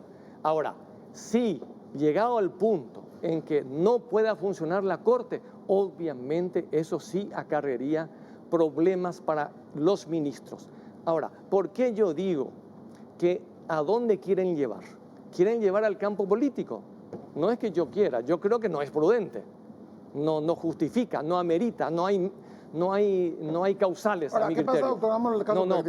pero voy a terminar. Sí. Porque una de las ministras dijo al ministro Jiménez, usted tiene que aceptar, de lo contrario, aténgase a las consecuencias, etcétera, etcétera, ¿verdad? Entonces, allí el ministro dice, entonces me siento en el patíbulo. Y para la sociedad, si un ministro de la Corte en una sala plenaria dice, me siento vulnerado en mis derechos, me siento como si estuviese en el patíbulo, entonces, ¿cómo se sentirían las personas que recurren a cualquier juzgado? Y no es una cuestión de responsabilidad, él también no exteriorizar ese tipo de cosas porque está creando una imagen muy negativa del cuerpo que integra. O sea, si yo mañana llego y vamos a decir que se integra y hay quórum, y se sientan todos y dice Garay, yo no quiero, y dice el doctor Jiménez, yo tampoco quiero. ¿Cómo se dirime? Bueno, pero yo estimo que obviamente la discusión, toda la discusión no es pública. No es que se está discutiendo públicamente nomás. No, pero digo, ¿cómo resuelvo si los dos no quieren? Los ministros de la Corte están hablando, pueden recomponer las salas también, ¿verdad? Y además esa interpretación que dijo el doctor Lescano es la interpretación más correcta. Lo que se prohíbe es la reelección en el mismo cargo.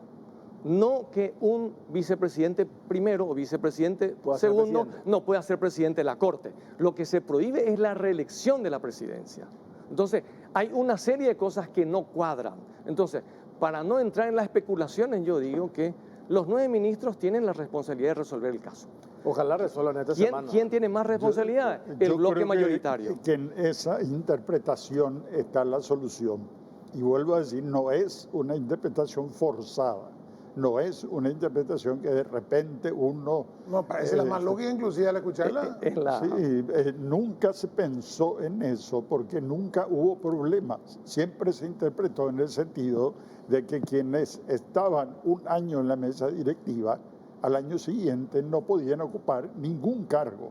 O sea, los 3, el presidente y los 2 vices, el año siguiente no ocupaban ningún cargo. Bueno, yo creo que esa es una interpretación equivocada.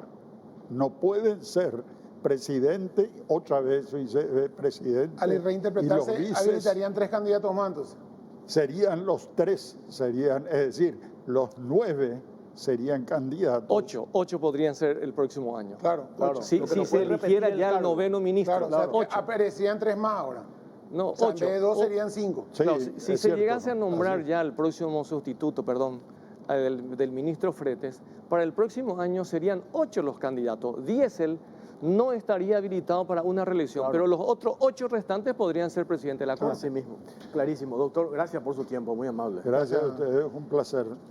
Senador, gracias por su tiempo. Un gusto. Después tenemos que hablar del Consejo de la Magistratura, que es bochorno ese tema del examen. El tema del Consejo de la Magistratura es todo un tema, capítulo. porque además someterle a pruebas como si tuvieran que hacer un ingreso a la facultad, Sí, no, realmente ese es otro tema. Resultado determinado, jueces que vos decís, ¿quién le va a preguntar? Este juez tiene 400 años, le está preguntando estupideces. Otro capítulo ese, otro programa ese. Otro. Sí. Hacemos una pausa, venimos enseguida. Bueno, y... ¿Pasa? Sí. Hay veces que necesitamos dinero de forma rápida para poder hacer algo que necesitamos. Puede ser un viaje, reparar algo en tu casa, festejar el 15 de tu hija, lo que quieras. Para todo eso está el Banco Baza, que te ofrece préstamos personales y puedes pedir hasta 50 millones y te aprueban en el día. Así de rápido y fácil. 021-618-7070 o www.bancobaza.com.py. Solicita tu préstamo personal ya. Banco Baza, cuando quieras estamos.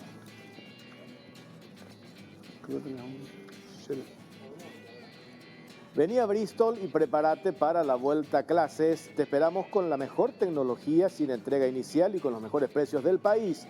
Además, con tu compra te llevas de regalo un kit escolar hasta agotar stock. Impresora Epson L3110, ahora solo 18 cuotas de 179.000 guaraníes. Bristol, la mejor casa de electrodomésticos del país.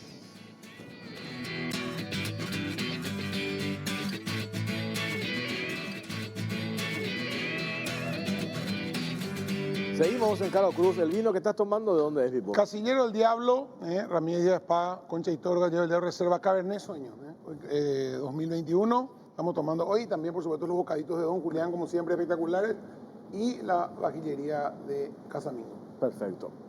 Gracias Bueno, a todos están ellos. con nosotros Diana Recalde, concejal de Villa Elisa. ¿Qué tal, concejala? ¿Cómo le va? Muy buenas noches, todo bien, Jorge. Y Luis Gamarra, concejal también de Villa Elisa. ¿Cómo estás? ¿Qué tal, Jorge? Pipo, gusto. La orden. ¿Qué es lo que pasa con Estigarribia? Bueno, Estigarribia es un producto para mí de los medios. Se instaló mediáticamente para candidatarse a gobernador. Es como aquella oportunidad en que Mazzoleni nos dijo que los insumos chinos iban a resolver todos los problemas y finalmente no resolvió nada. Nosotros creemos que Estigarribia hizo lo mismo. En el tema, por ejemplo, dijo Estigarribia en un momento dado que iba a traer las vacunas. Nunca trajo las vacunas, Jorge, Pipo. Dijo que, trajo una planta de oxígeno pero finalmente la planta de oxígeno mide 91% de pureza de oxígeno, no se pudo utilizar en la parte de terapia intensiva. Esos son datos de salud pública. La eficacia, los datos pues destruyen las mentiras. Y salud pública hoy nos dice en sus datos que Villa Elisa tuvo la tasa de mortalidad más alta prácticamente, la cuarta más alta del departamento central, 2,7 por mil. O sea, los datos nos dicen de que todo lo que se decía en su momento era nada más que instalarse en la mente de la gente, y que lo consiguió muy bien. Se instaló en la mente de la gente que era un gran hacedor de la pandemia, ¿verdad? Sin embargo, nosotros decimos que él, si hubiese hecho un buen trabajo, desde el 2016 al 2020 tenía que transferir al Consejo Local de Salud 6.650 millones de guaraníes, porque eso la ley establece, 5% del ingreso corriente. Con 6.600 millones de guaraníes, Pipo y Jorge, podía hacer un hospital nuevo cuando llegara la pandemia. Nunca transfirió. En el 2020 el Ministerio de Salud le pide que firme un convenio para que Salud Pública con su recurso le construya a Villa Elisa 2 unidades de salud familiar. Se encajonó, se guardó, nunca se trató. Nosotros ahora, 3 años después, aprobamos ese convenio y ahora se va a construir. Y finalmente, Pipo y Jorge, en el tema de salud, lo esencial es el agua. Fundió las aguaterías municipales. Esa es la realidad. Fundió las aguaterías municipales. Nosotros ahora encontramos la aguatería municipal con 1.500 millones de guaraníes de deuda con la ANDE, ni el servicio de energía pagaba, deuda con la ARSAM, el sistema de potabilización no era automático. O sea, algo tan elemental que es el agua, la provisión de agua, no pudo hacerlo en 12 años, porque él estuvo con 5 años como concejal y 7 años como intendente. Entonces decimos nosotros, la realidad es lo que vemos acá, ¿verdad? Los datos concretos, lo que no se hizo, lo que se dejó de hacer y lo que probablemente en la pandemia, como en el caso también del gobierno, creó muchos nuevos millonarios. Concejala, a ver, todo esto que mencionó el concejal Gamarra, ¿esto se hizo denuncias correspondientes en qué instancias? Así mismo. Justamente a raíz de eso yo les puedo decir de que, Pipo, Jorge, hay una enorme preocupación tanto de la ciudadanía de Villa Elisa como nosotros concejales, porque en su momento realizamos denuncia ante el Ministerio Público justamente por ciertas inconsistencias que encontramos en la gestión que en su momento manejaba el señor Ricardo Estigarribia. Y algo muy sensible considero yo que es en cuanto a los fondos que están destinados a la educación. Inclusive constatamos nosotros personalmente de que hubieron,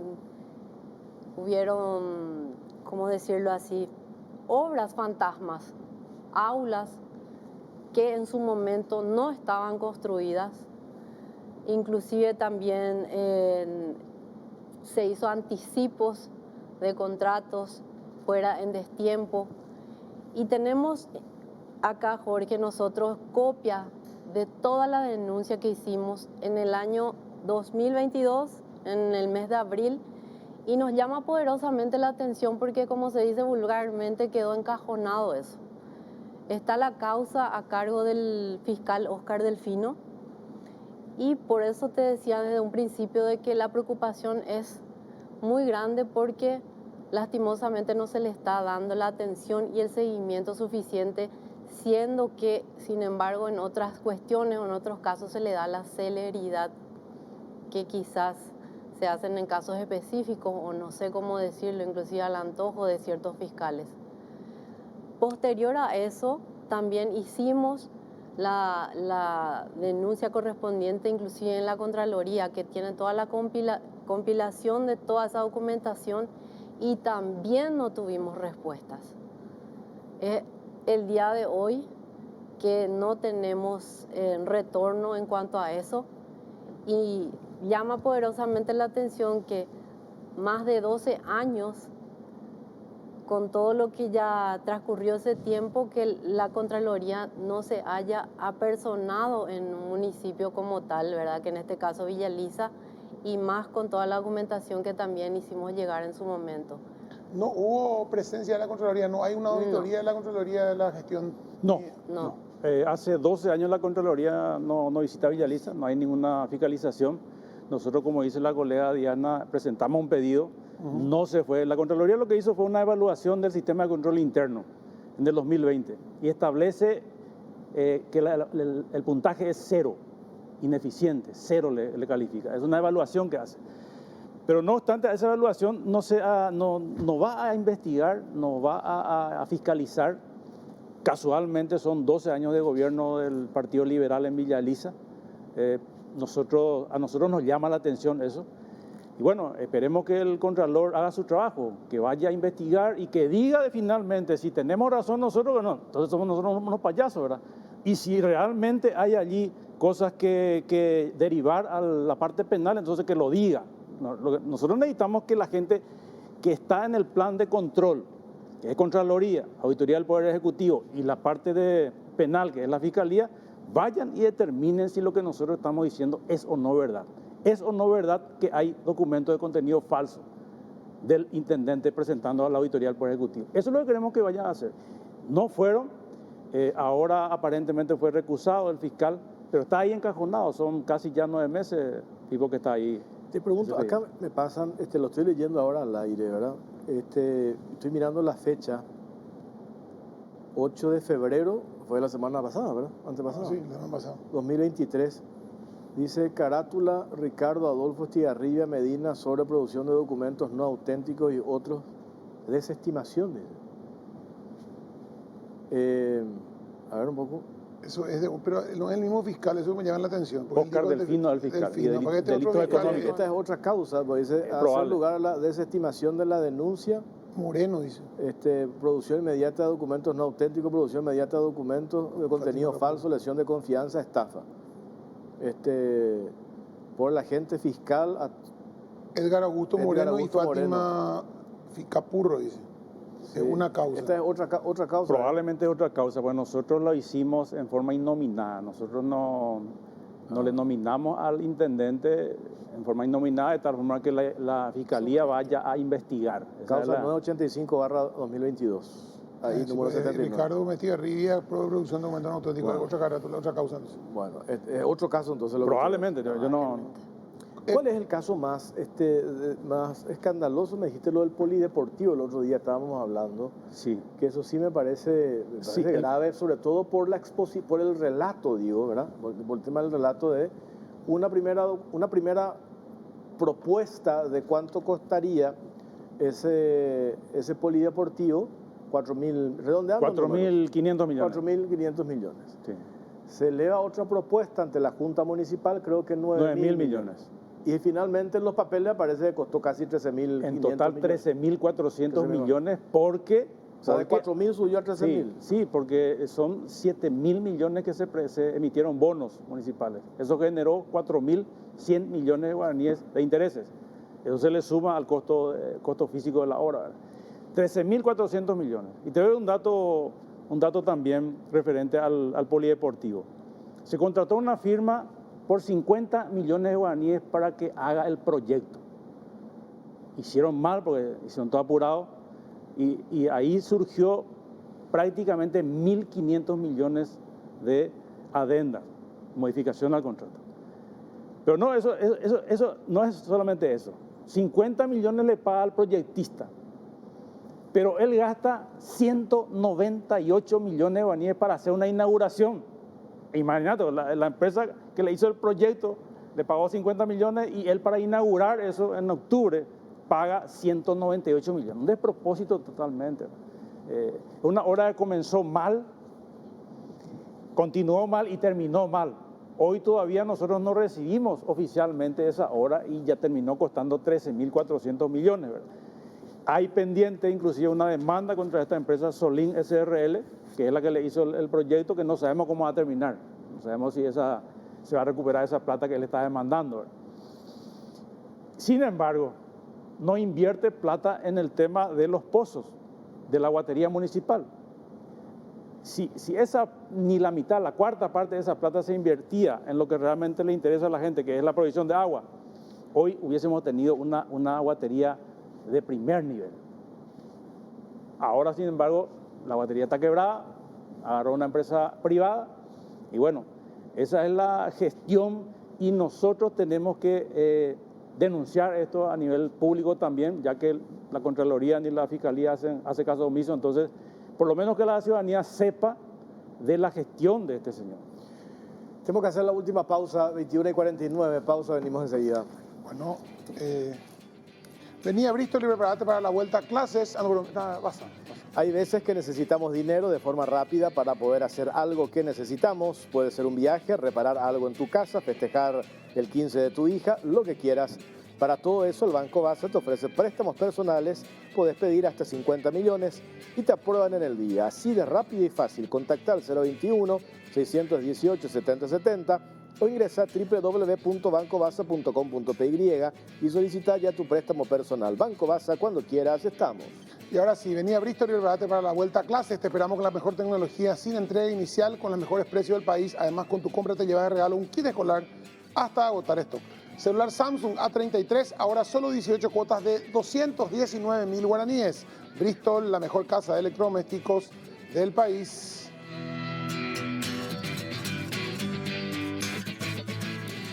Bueno, último bloque. Acá me dicen que es la misma causa, concejal.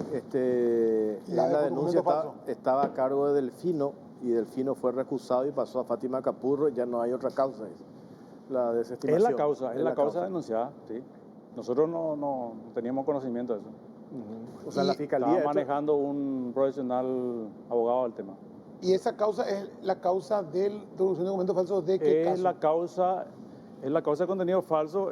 Había presentado facturas rindiendo cuenta del FONACIDE a la Auditoría del Poder Ejecutivo sin que se hayan hecho la obra.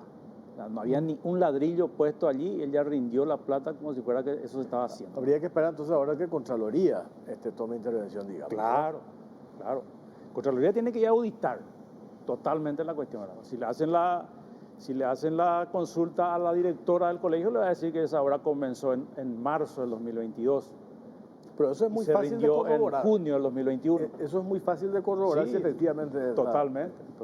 Con el hecho, con la evidencia y con los documentos. Es muy fácil de corroborar eso. Acá lo que hizo la fiscalía es ir a mirar si estaba la obra, no cuándo se hizo. Lo más probable, no tengo antecedentes de ese caso porque no tenemos nosotros. Y en los otros casos, en el tema del polideportivo, ¿se hizo denuncia ya eso? Sí, ¿Hay una denuncia? Se hizo denuncias a la Contraloría para que el equipo auditor de obras de la Contraloría vaya y verifique todo esto, ¿verdad? Y a partir de ahí se ve si hay acciones penales que tomar. Y en el tema FONACIDE, esto que mencionaba la concejal también, Recalde, ahí sí también la Contraloría tendría que entrar de manera directa, ¿verdad? FONACIDE realmente hay varios casos. Uno de ellos es la presentación de todo documento y otro es facturas falsas, facturas que no tenían timbrado. Directamente Secretaría de Estado de Tributación dice, bueno, esta factura no puede emitirse porque el RUC de esta empresa está anulado, está cancelado, está bloqueado. Sin embargo, se presentaron igual rindiendo cuentas de cheques emitidos a esas empresas. Y varios casos, Jorge. Yo te quiero tocar el caso también de las tercerizaciones que hizo Estigarribia durante su periodo. Tenía una cercanía bastante tremenda con Petropar, porque aquí vemos, por ejemplo, que Petropar terceriza la limpieza del patio de Petropar. ¿Sabe cuánto se facturó cada 45 días? 1.512 millones. ¿Te parece? 1.512 millones de guaraníes cada 45 días por limpiar el patio. Y a nosotros no nos molestaría si esa plata ingresa a la municipalidad.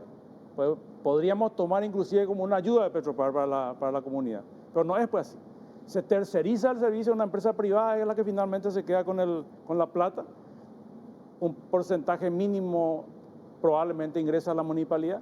Y es lo que cuestionamos nosotros. Que la municipalidad tiene que hacer ese servicio, entonces, no tercerizar. Claro, la municipalidad debería hacer con sus funcionarios y cobrar e ingresar la plata. Que esa plata se quede en la municipalidad.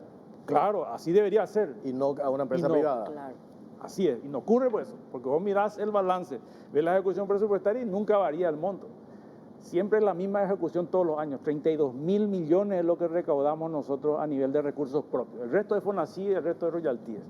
Entonces, si uno ve todo lo que tendría que haber entrado, en este caso, por limpieza de lotes baldíos, 6.000 millones aproximadamente en 6 meses. Directo a la municipalidad. Recolección de basura, 6.000 millones, son 12.000 millones más por año, mínimo. ¿Y dónde está esa plata? Al sector privado. O a una empresa Probablemente queda ahí al sector privado, a la empresa tercerizada y otras personas estarán ganando plata, ¿verdad? Pero no gana el ciudadano, no entra plata para que se pueda arreglar la calle, no entra plata para que se pueda comprar más almuerzo escolar. ¿Y de quién es la empresa privada que tercerizó la municipalidad? La empresa privada que hizo la recolección de basura es de un señor de apellido Mendiola, exfuncionario de la municipalidad en el 2019, ganaba algo así como 2 millones de guaraníes. ¿Cómo hizo para montar una empresa? Y es imposible, Jorge, imposible. No podés montar una empresa de esta envergadura cuando que el pliego te exige que tengas como mínimo un lugar para disponer la basura. Tengas que tener volquetes, tenés que tener recolectores de basura. Es imposible. O sea, es evidente que hay cosas raras y eso es lo que nosotros queremos que se investigue. Eso es lo que queremos que la Contraloría vaya, mire los registros y desestime en todo caso. Desestime en todo caso y diga, bueno, acá no hay nada. Bueno, perfecto. Las instituciones encargadas por lo menos me dicen eso. En este caso no se hizo la fiscalización. ¿Qué se viene ahora, concejal? Y en realidad, como siempre, independientemente a que no obtuvimos las respuestas que esperábamos de las instituciones a las cuales recurrimos, que en este caso es la Fiscalía y la Contraloría, no por ello vamos a bajar la guardia, ¿verdad? Porque ese es nuestro rol como concejales dentro del municipio, ¿verdad? Seguir velando por la buena utilización de los recursos y vamos a seguir haciendo nuestra labor de la mejor manera posible. ¿Cuál es la distribución entre concejales? ¿Cuántos concejales hay? ¿Cuántos son de un sector y cuántos son de otro sector? 8 PLRA y 4 ANR. O sea, está difícil ahí. Sí, en cuanto a votación ahí siempre perdemos nosotros. 21. Se endeudó la municipalidad, eso es importante aclarar también. Acá se endeudó por casi 10.000 millones la municipalidad en este periodo. 3.000 millones para pagar sueldos atrasados que entregó Ricardo Estigarribia, 3 meses de sueldo atrasado. Se tuvo que tomar un préstamo de 3.000 millones para pagar eso, más los 7.000 millones que fueron para el polideportivo. Son 10.000 millones de capital, más casi 4.500 millones de interés. O sea, la gente va a seguir pagando esto por 7 años más o menos. Sí. Concejal, gracias por su tiempo. Gracias a Muy ustedes. amable. Gracias a ustedes. Señora, muchas gracias. Muchas Nos vamos. gracias. Gracias por acompañarnos. Buenas noches. Hasta luego.